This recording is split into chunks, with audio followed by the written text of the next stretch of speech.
Thank you very much, Alban. Good morning, everybody.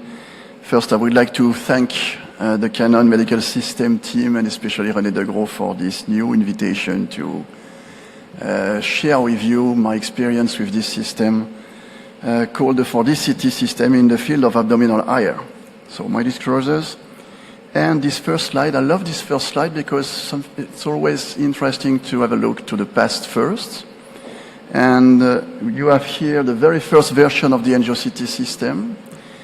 And it is really amazing to see that some of us, some visionary radiologists, and especially Professor Arai, could imagine the future 25 years before.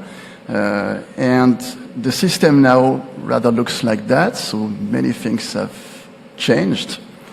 But the concept is the same, and for those of you who are not very familiar with angio-CT suites, with multimodal suites, by definition, this is the combination of an angio suite and moving CT scan, a CT scan moving on rails. As you can see on this picture, both are in parking positions.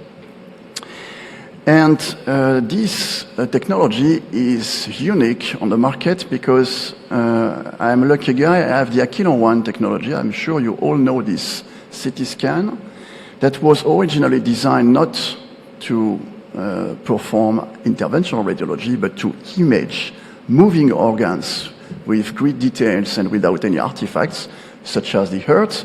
And it's again amazing to have it now incorporated in our suites. Because this system, with this 640 slice CT, provides us with very large spatial coverage, 16 centimeters, meaning that you can image the whole liver, but also the spleen, the pancreas, the stomach, in only one rotation. And one rotation means 1/3 of seconds. And this has many, many applications for us, and I will show you some of them afterwards. The second point is that this CT scan is very well designed for IR because of the large bore, 78 centimeters. That's perfect for the needles we have to put on the patient. And obviously we have all the evolutions and especially iterative reconstructions algorithm allowing to reduce the dose we deliver to the patient. And with now 18 months of experience with this system, I had many occasions to discuss with you and colleagues all over the world, and I heard some preconceived ideas on the angio-CT system I would like to share with you. The first one is angio-CT is useless because cone-beam CT can do the same. And that's completely wrong, and I will try to convince you. And second, angio-CT delivers more radiation because you combine two imaging modalities, both delivering radiation to the patient, to you. So you will increase the dose to the patient. That's completely wrong as well. And at last, angio-CT is expensive and only designed for rich centers. And I'm very happy to learn that French still has rich centers. Unfortunately, it's not the case. And I will show you how this can be a good investment even for your director.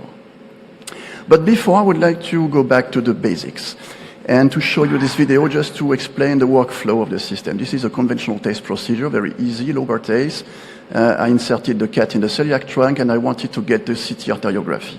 So you have just to adjust the table 8, put the table onto CT scan position and make the CT gantry moving. You can do everything by yourself. That's very easy. And that's all. No preparation. And then because of this very large spatial coverage, you can image the whole liver in only one rotation, so no breathing instruction at all. You inject through the power injector and you get the images, and immediately you can have a look to these images on any plane, axial plane in this case. You can see this is a neuroendocrine tumor with many nodules, coronal plane, and also 3D volume with great quality. And this is again a daily exam. And you can choose the appropriate position for your microcatheter to deliver the treatment. And then you will use fluoroscopy. And fluoroscopy with this system is something very interesting to evaluate. Because you have on this video two functions activated at the same time. The first one is called live zoom. because when you want to use fluoroscopy, sometimes you need to see very well and you need to zoom and to use conventional magnification. But using conventional magnification, you have to pay the price of an increased dose. With the live zoom technique, this is a numerical zoom, so the dose is exactly the same.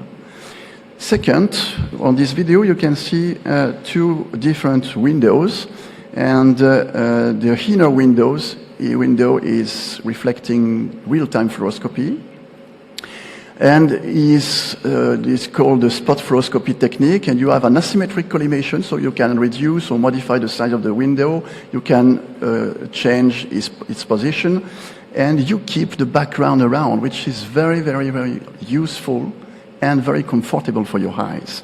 So to be honest, these two functions in my department are activated for each patient at the beginning of each procedure. And remember, you acquired before the 3D images based on the CT scan, and obviously we use them for 3D roadmap. It's very easy. 3D road mapping is very nice, and you can just position your cat onto the point you defined previously and deliver the treatment. And at the end of the procedure, we redo a new CT acquisition. Again, nothing is moving, neither the patient nor the CT scan. You only perform one rotation, and you have the results of the treatment you deliver to the patient in order to compare this treatment tagging, this lipid tagging to the MR follow-up. So to summarize, for each TACE session now, we use CT scan acquisitions, one at the beginning, one at the end. No DSA anymore, it becomes useless, and only fluoroscopy with functions activated to reduce the dose. And we have the opportunity to compare now the results in terms of radiation exposure with the previous system we had, because before we had a cone-beam CT system, and we treated the patients with the same operators and the same technique. And we did this study with 57 patients in each group. You can see that on the table that the patients were comparable in terms of baseline characteristics. And we looked at the dose, and the results were very, very surprising. Look at the total dose. You have in red the angio CT, in blue the cone-beam CT. The total dose is strongly reduced, less than half the cone-beam CT dose. And because we wanted to understand this difference, we could separate the dose delivered in 2D, meaning fluoroscopy and DSA, and the dose delivered using 3D, meaning the cone-beam CT acquisition or the CT acquisitions. And if we look at 2D, first we have to mention that for the fluoroscopy time in both groups are completely similar, no difference. But the difference in terms of dose is huge, 1/4 with the angio CT system, probably because of the flat panel technology, probably because of the dose reduction tools we activated, and probably because we don't use much less, we use much less DSA rounds, and this at the end reduced strongly the dose delivered in 2D. And in 3D, exactly the same story. And probably the reasons for that are this rare detector CT, the reconstruction algorithm, and this volume acquisition, meaning only one rotation and not an helicoidal acquisition, which delivers more dose. So at the end of the day, with the angio CT system, you strongly reduce the dose delivered to the patient and to the staff. With the system, we have many, many tools available, and especially a feeder detection software, as probably other providers. This one is interesting because it goes very, very fast. You have a very fast result, and remember, because we have very nice images, we have angio CT images, not cone-beam CT images, then the vessels are very well defined, so the software is very efficient and can find all the feeders of the tumor. Look at this case. This is the left tumor of the dome that was supplied by the IPA. But according to the software, there was also a right vessel coming from the right hepatic artery, also supplying this vessel, which was quite surprising and unexpected. And actually, the software was right, because when we catheterized after coil embolization of the IPA, we catheterized the right branches, and this vessel actually supplied the upper part of the tumor. So obviously, this software, because it is fast and very reliable, given the very good quality of images, is used for every TACE procedures. And I want to go back to the discussion between cone-beam CT and angio CT. Cone-beam CT was a great progress for sure for us, because we could get 3D images inside the operating rooms. But we have to mention the limitations of this technique, whatever the provider, whatever the progress is. And for example, the field of view, this is image is very nice. There is no problem about that. But some part of the liver is lacking. And with angiosity, we have no problem like that. And the second problem is respiratory or moving artifacts, because whatever the system, even though the acquisition time has strongly reduced to something 2-3 seconds now, the patient needs to stop breathing, need to stop moving, otherwise the images are not useful for us. With the angiosity system, and given this ability to acquire in one rotation the whole liver volume, we have no artifact at all. You have nothing to say, to tell to the patient, no breathing instruction. The image is always like that. And again, about image quality, look on the left part, this image taken from CBCT, it's quite nice image. But if you look closely to the distal part of the vessels, they are not so well defined. And remember, this image, these sets of image, is acquired during the patient, during the stopping and breathing of the patient. On the contrary, on the right side, with this acquisition, this is a daily acquisition. It's not an acquisition just taken to show you nice images. This is a daily acquisition. You can see these very nice vessels, very, very distally, without any artifacts, and no breathing instruction for the patient. So for me, there is no fight. And on this other example, you can see taken again from our baseline and daily practice. You have just to put the cat in the celiac trunk and to eject nearly 30 cc of contrast medium, and you get such images every time. So the fight, there is no fight. Angiosity wins on every point. Now I would like to show you, because this is clearly a multimodal suite, I would like to show you some typical cases we can do in the field of liver IO or liver IR in my department. First case, this is a quite complex procedure called venous deprivation. We describe to increase the regeneration in the contralateral lobe. So this procedure requires several imaging modalities to be done with confidence. So first we puncture the right hepatic vein under US, and then after contrast medium injection, we put a micro guide wire that will leave in place before going to the CT and to the portal system, because as soon as we have catheterized the portal trunk, then we do a CT, a 3D CT portography, you can see on the left, and we choose the appropriate angulation for embolization, and obviously we use the 3D roadmap, which is of very good quality, as you can see here, and because we use the ipsilateral approach in this case, the PVA procedure is very, very fast, and we are very confident given this kind of anatomy with a long right portal vein, and the PVA could be completed in less than 5 minutes. You can see the guide wire left in place in the right hepatic vein. Then we go back to this guide wire to introduce an F-set, then a 7th French sheath in order to deploy a plug to occlude this vein. And again, this plug is not only positioned under fluoroscopy, but also positioned under US. This is very important. We can use every imaging modalities available to make sure that the deployment is perfect, and we can keep place for the surgeon to, for ligature when the patient will be resected. At the end, we inject glue behind the plug to occlude all the distal venous branches as well as the access. So again, this procedure can be done probably with CBCT, but we are more confident in this case because we can switch from the angio to the US to the CT as much as we want. Second case is an ablation case. This is a metastasis, a single metastasis for in a very young patient for breast cancer. This metastasis is close to the heart, but more importantly, is close to the left hepatic vein. So we wanted to ablate this large metastasis. So first I inserted 3 RFA needles using 3 different planes, avoiding to puncture obviously the heart and the left hepatic vein. And as soon as the 3 needles were inside, I used the angio. So you can see the needles here, and I use the angio and the femoral access to go to the left hepatic vein to change for a balloon catheter. And when you inflate the balloon, you can use US to control where the balloon is, and if the left hepatic vein is occluded or not.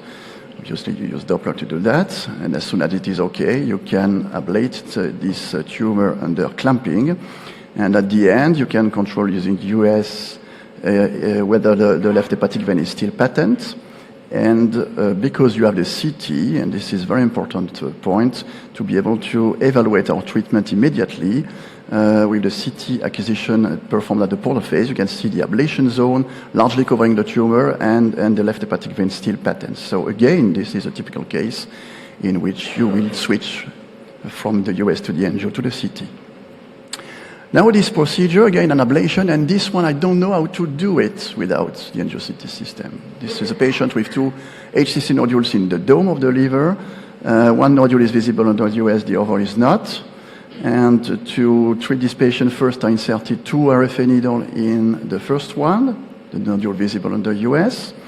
And as soon as the needles were in place, I used the angio to catheterize the celiac trunk and the liver arteries to inject lipaodol in order to tag the second nodule and to make it visible under CT. So I switched from the angio to the CT, from the US, then the angio, then the CT. And then the problem was the lung. So you can see the nodule is now tagged. The nodule is here.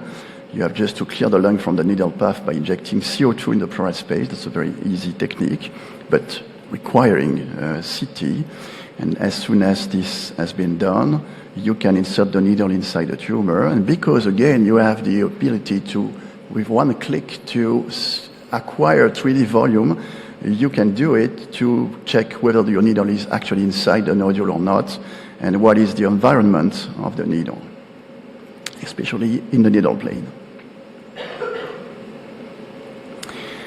Last case of ablation, even more complex. This is again a young patient, 42-year-old with colorectal mets, who underwent systemic chemo, hepatic intraarterial infusion of chemo, right hemihepatectomy, as you can see here, and only one tumor recurrence with this single met.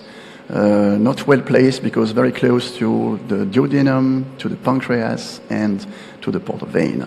So very big challenge for us to find a solution. Obviously, this patient could not be treated by SBRT as well, and we had to find something for him. And as you can see, this is a CT portography, because the other problem with this nodule is that it was not visible under US clearly. It's a very challenging case. So first I inserted a cat in the SMA just to have a CT portography 30-45 seconds after, and as you can see, we could see very well the tumor in negative contrast, and only the liver that is enhanced. And you can use this technique to introduce 5 IRE needles, because this is the only ablation technique we can apply in this case. So it's very easy under CT portography to put these needles in place and in 3D and to control they are well placed. And as soon as they are in place, you can use a very interesting feature of the system, with this kind of semi-automatic needle colorization, because as you know, with the nano-knife system, you have to measure every distance between needles and you enter them into the system. So it can be very difficult if you cannot individualize each needle. So that's very easy with that. And then we could ablate the patient using IRE. And because, again, we have the CT in the same room, we can control the results immediately by CT portography. You can see very well the ablation zone.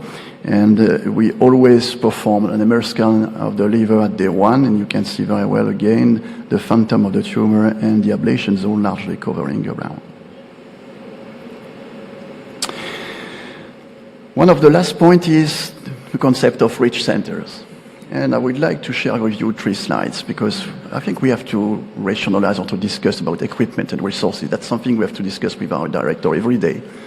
And to summarize, I think we can see 3 different scenarios. The first one is 2 modalities dedicated to IRE. You have an angio suite and you have a CT scan, and you do interventions on the angio and you do interventions on the CT, and both are dedicated to that. But if we have a look to the drawbacks, both are not optimized, because usually angio suites, the occupation time is around 60% wherever we are. And with CT scan, it's only 10-20%, because you have only biopsies, and drainage procedures, and maybe some cases of ablation, but it's really difficult to have one CT scan only dedicated to iron with great activity. So both are not optimized. You have to share or to double your human resources, especially anesthesiologists, nurses, and radiographers. So this is clearly also a problem. The CT scan has a low clinical activity, so the hospital is losing money. And you are not able to do the complex procedures such as those previously shown because you don't have a multimodal suite. So you have the option to go to the scenario 2, the same one, angio suite and CT scan. But the CT scan is not only dedicated to IR, but also to diagnostic imaging. And this was my scenario before the angio CT system. It's a little bit better because the angio occupation time is not optimized, okay. But the CT is okay. Human resources are still doubled or shared, so this is clearly a problem. So the hospital is losing money, probably less, because you have the ability to perform diagnostic imaging, which is profitable for the hospital. And the problem in my department was that I was not able to increase the number of procedures under CT scan because I had to do diagnosis. And at last, very difficult to do complex procedure because, again, a multimodal suite is lacking. So probably this kind of scenario is the best one. It's very easy to explain to your director. With the angio CT, you can move to every interventional procedure and you can increase the occupation time up to 90, sometimes 100%. And you keep your CT scan for diagnosis, which is very profitable for the hospital. So both are optimized, human resources are optimized, CT scan has great and profitable clinical activity, you can do the complex procedure. And even because the angio suite is flexible, and the 4D CT is flexible, you can also do diagnosis if you want. If you have any failure on your CT scan, you can use the angio CT to do diagnosis. So probably the best scenario. And when this scenario was performed in my department, I could increase my activity, higher activity by 52%, which is quite high. Atlas 4D imaging. I'm sure you all know, because we spoke a lot about that technique. This is a 3D image of a hand. This is a 4D image of a hand. We are just to repeat the 3D acquisitions over time to capture the movements in this case. You can also capture the contrast medium running into arteries. And in this case, it's clearly not a DSA acquisition, but a 4D CT acquisition with only MIP coronal view reformation. So you can imagine in coming future doing vascular angiography under CT scan only, and that's amazing. But you can apply this technique to any part of the body, so in liver arteries, in portal vessels, in the pelvis, and you can see in real time 3D information, and that's very, very interesting and brings very nice images with acceptable radiation, as you can see. But that's not only dedicated to provide us with nice images. And just this case, 2 cases to show you how it can be very helpful in our practice. This is a false aneurysm we wanted to embolize. And the 2D DSA was not so easy to interpret, and we did not find very well the feeder of this aneurysm. So we did a 4D acquisition, and we could see this kind of video showing that it was, as usual, a jet bleeding, meaning that we acquired 3D sets of images during the jet. This picture illustrate that point. And we could go back to the 3D sets of images. We could find the aneurysm. We could find the artery responsible for bleeding. We could tag this artery. And the tagging was translated onto the 3D images that we used for 3D roadmap. And then you have just to code, using the sandwich technique, the points you previously tagged.